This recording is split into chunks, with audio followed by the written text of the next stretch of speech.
Hola, buen día. Comenzaremos con la lección número 11, que es método científico y geología.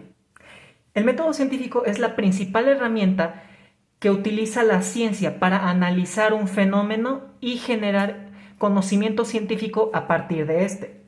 La creación de este se le atribuye a Roger Bacon,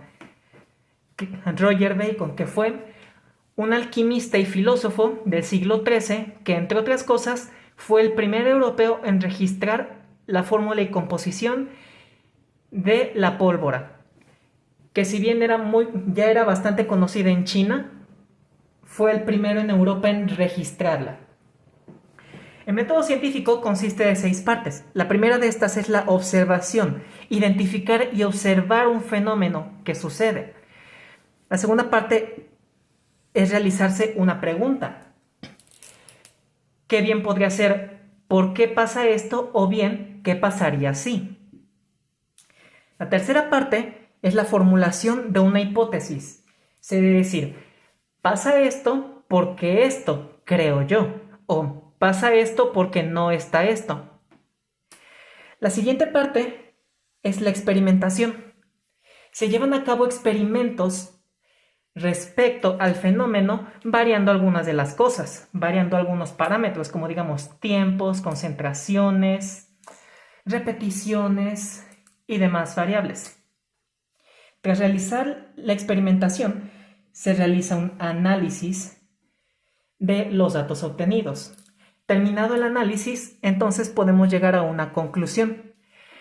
La conclusión principalmente se basa en una pregunta: ¿se logró o no se logró confirmar la hipótesis?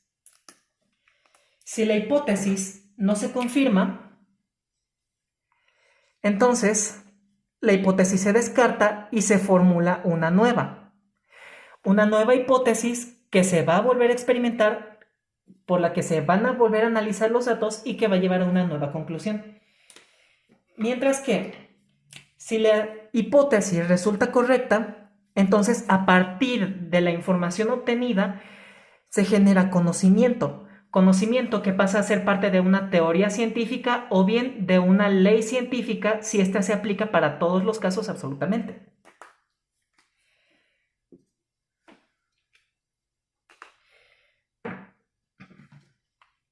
En términos generales, el método científico debe de cumplir con varias características. Debe ser objetivo, puesto que debe estar por encima de cualquier opinión personal. Debe ser fáctico, porque debe basarse en evidencia demostrable y reproducible.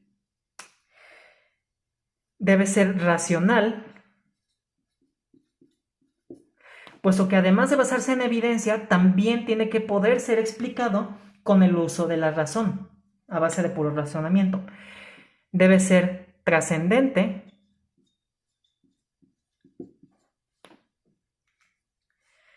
puesto que debe generar conocimientos más allá de la propia disciplina en la que se encuentre, sino que incluso debe de generar conocimientos que apunten a generar conocimientos fuera de la ciencia. Debe ser claro, puesto que no debe de contener ambigüedades, y debe de ser preciso.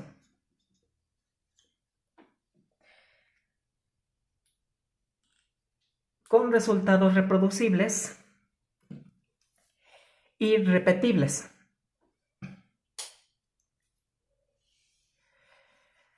El método científico puede variar alguna de sus cosas o condiciones según la ciencia concreta en la que se utilice. Así que se pueden entender otras de sus características como la descripción, que es tratar de comprender la naturaleza de un fenómeno, de un objeto, de un suceso. Luego, la sistematización, pues debe de tener un procedimiento bien sistematizado y bien reproducible. Debe tener medida, puesto que toda la experimentación, toda la sistematización debe de ser objetivo. Debe de tener una explicación, puesto que su método, su metodología de la experimentación, además de sistematizado, de estar bien ordenado para ser reproducible, debe estar justificado. ¿Por qué se está haciendo de esa manera? Debe tener predicción, algún nivel de predicción para extrapolar la presencia o ausencia de alguna condición con los resultados que se obtienen o se pueden obtener. Y debe finalmente generar un conocimiento.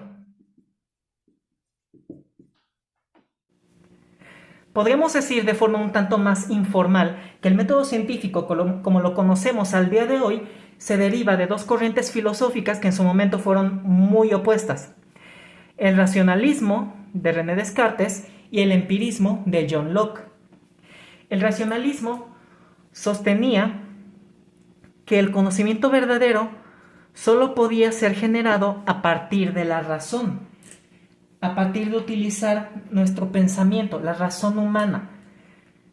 De ahí es que surge la frase ergo cogito ergo sum. Yo pienso, por tanto yo existo.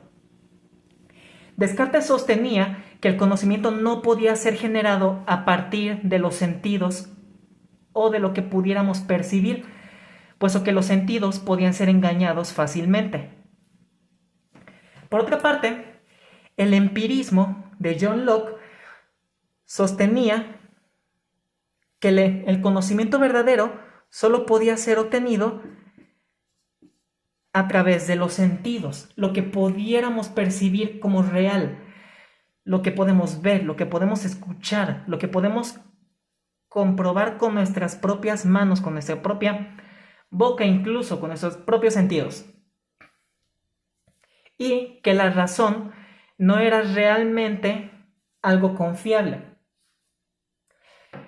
Estas dos, a pesar de ser muy opuestas a su manera, al afirmar que la otra es completamente inservible para la generación de verdadero conocimiento, estas dos las podemos unir en el método científico, puesto que el método científico depende de ambos razonamiento, que pues se realiza a partir de la razón humana, y de evidencias que podemos percibir utilizando nuestros sentidos. No nada más uno, no nada más el otro, tienen que ser los dos. Y el método científico, como lo conocemos ahora, podemos atribuirle su origen moderno al siglo XVIII, con las revoluciones científicas, digamos la revolución química de Lavoisier y la Ilustración, que cambiaron la forma en cómo se percibe o se entiende el conocimiento. El segundo tema del día de hoy es la geología, que es la ciencia que se encarga del estudio de la Tierra, de su estructura tanto externa como interna, de sus acomodos, de su historia, podríamos decirlo, y de sus cambios. Para realizar el estudio de la Tierra, los geólogos se basan principalmente de 4 herramientas. La estratigrafía, que implica estudiar la distribución y composición de las rocas sedimentarias y sus estratos. Los registros fósiles, que se pueden referir ya sea a restos fosilizados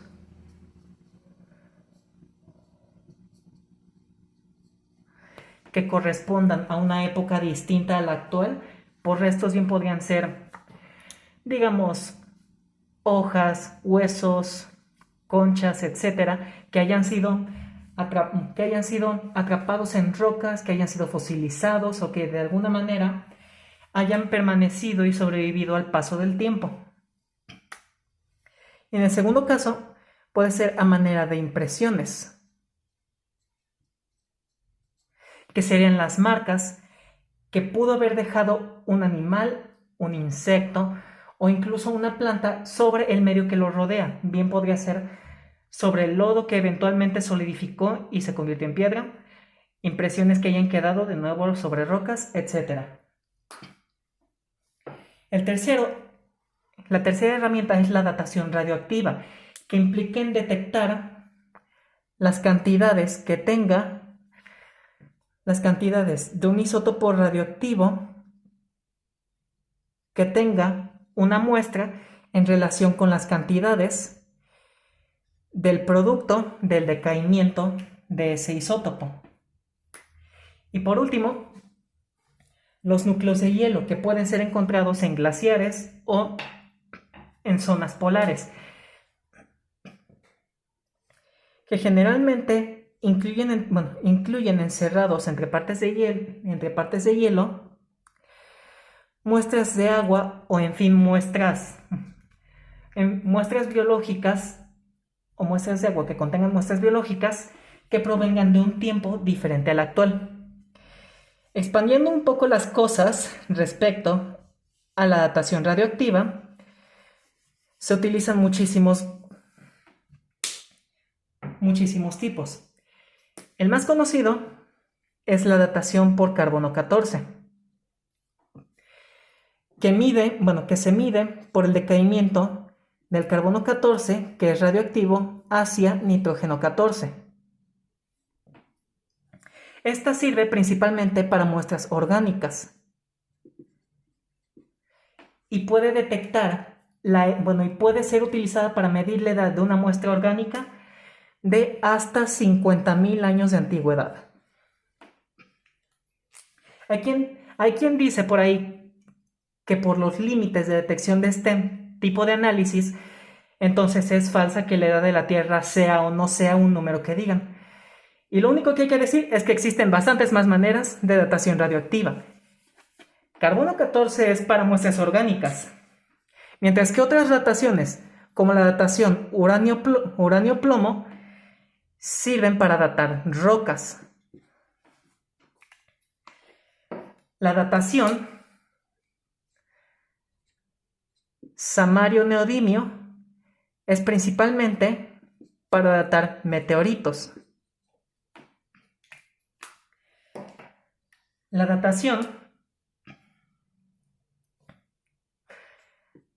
datación potasio-argón nos sirve para datar rocas y cenizas que hayan tenido un origen volcánico.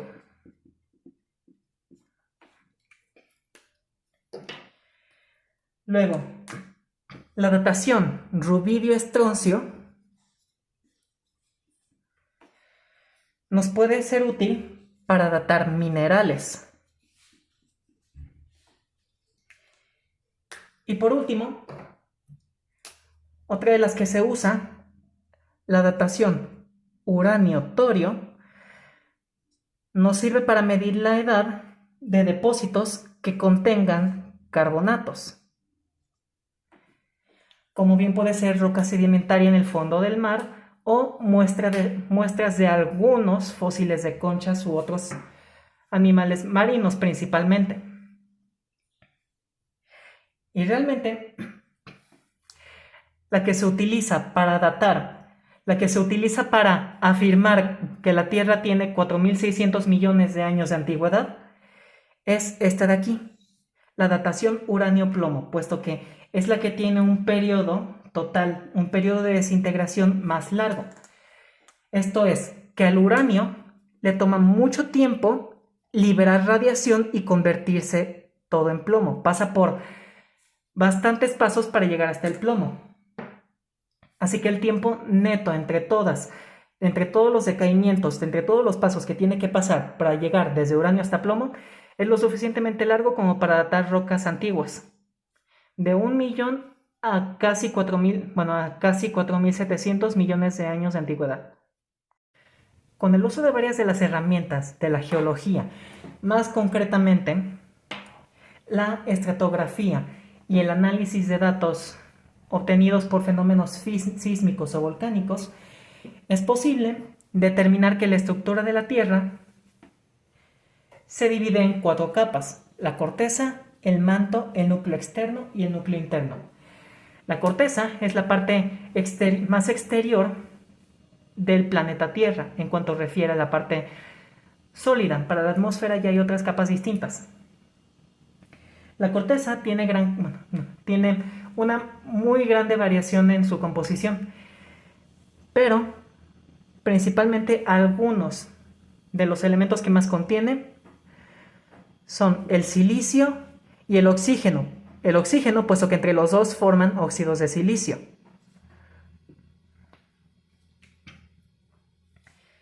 Además, la corteza tiene un grosor de entre 3 y 70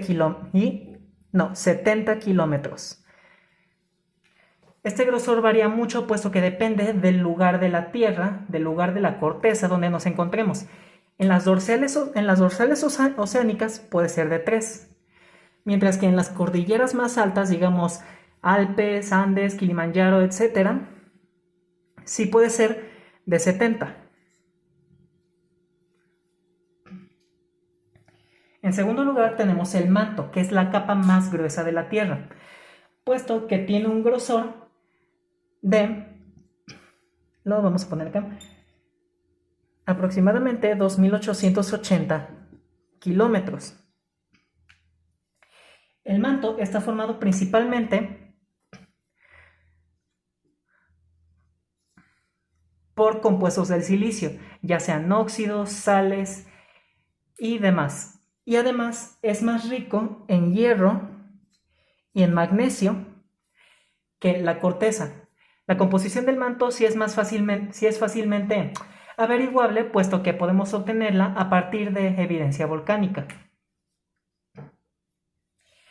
El núcleo externo, por su parte, tiene un grosor de aproximadamente 2.180 kilómetros, según evidencia sísmica, según datos sísmicos.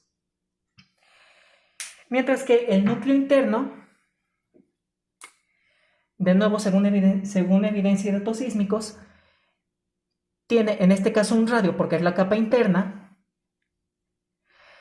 tiene un radio de aproximadamente 1.220 kilómetros.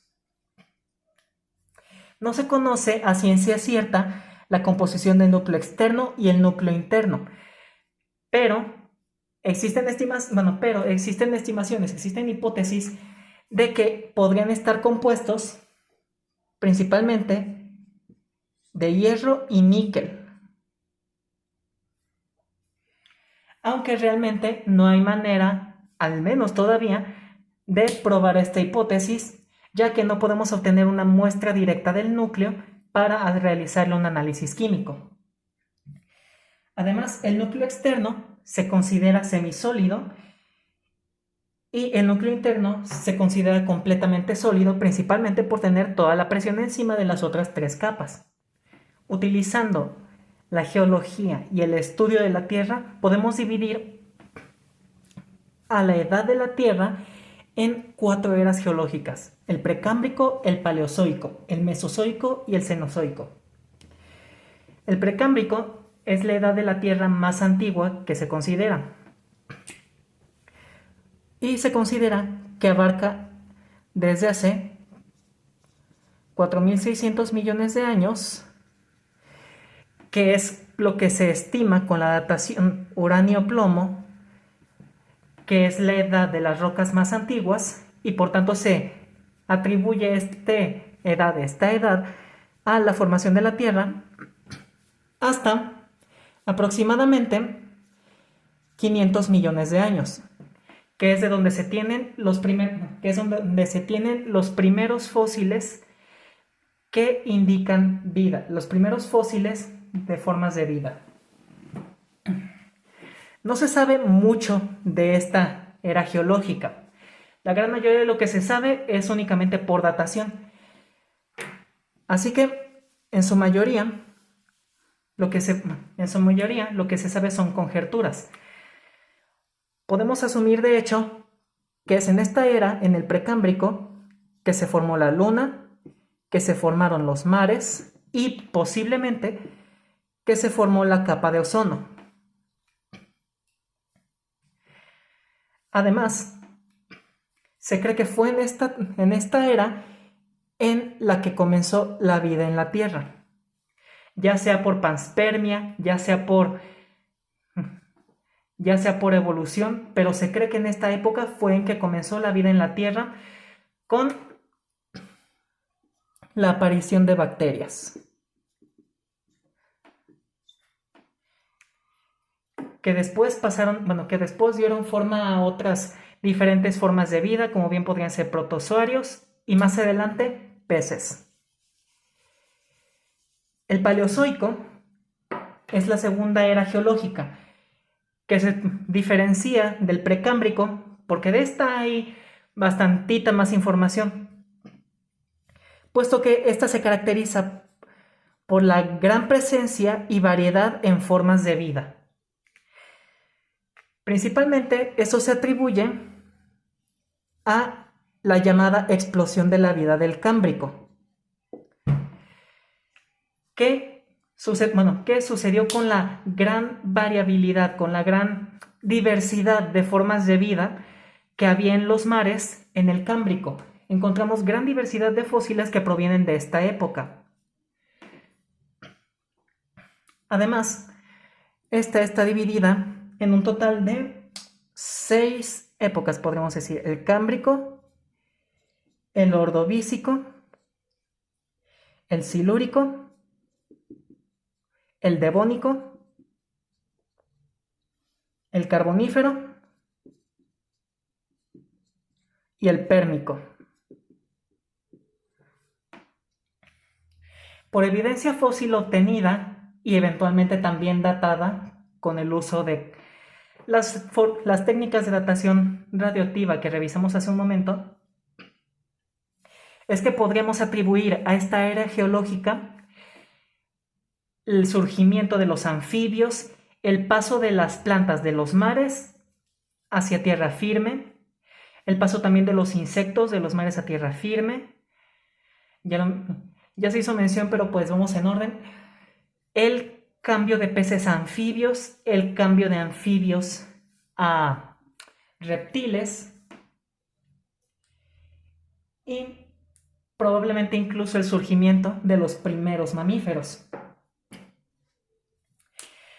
Además, por datos geológicos y datos fósiles, se sugiere que en el Ordovícico hubo una era de hielo generalizada que provocó una extinción masiva. Realmente, cada una de estas, el final de cada una de estas y el inicio de la siguiente se caracteriza por una extinción masiva.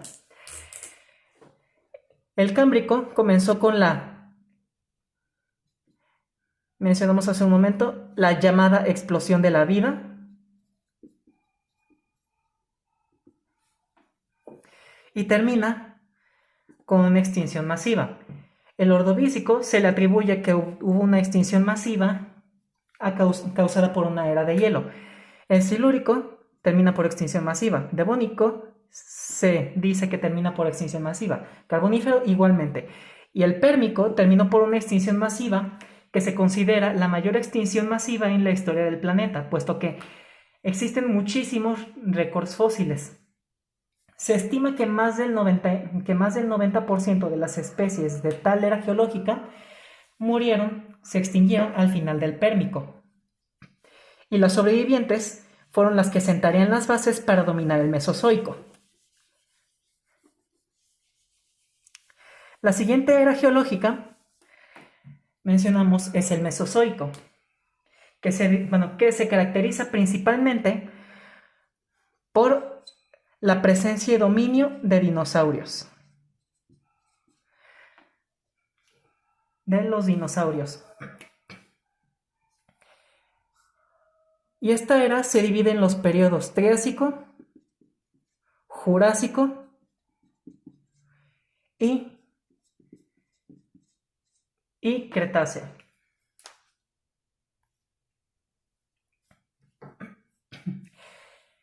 En esta era geológica es que se atribuye el mayor desarrollo de los mamíferos y el paso de los reptiles a aves según evidencia geológica y evidencia fósil. Se cree que la edad de los dinosaurios, que el Mesozoico, finalizó de nuevo con una extinción masiva, pero hay bastantes hipótesis respecto a esta. La más popular dice que fue un meteorito. Otra sugiere que pudo haber sido por actividad volcánica.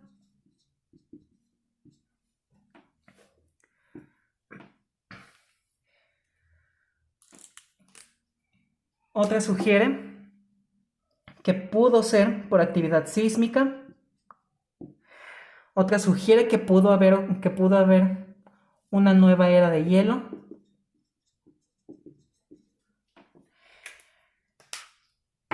Hay muchísimas hipótesis, pero lo invariable es que eventualmente el Mesozoico terminó con otra extinción masiva. Y finalmente está el Cenozoico, que es la más reciente, que es la era geológica más reciente y en la que se considera nos encontramos ahora. Inicia después de la extinción de los dinosaurios y se caracteriza por la gran presencia y desarrollo de mamíferos. Esta únicamente se podría separar en dos periodos: el terciario y el cuaternario.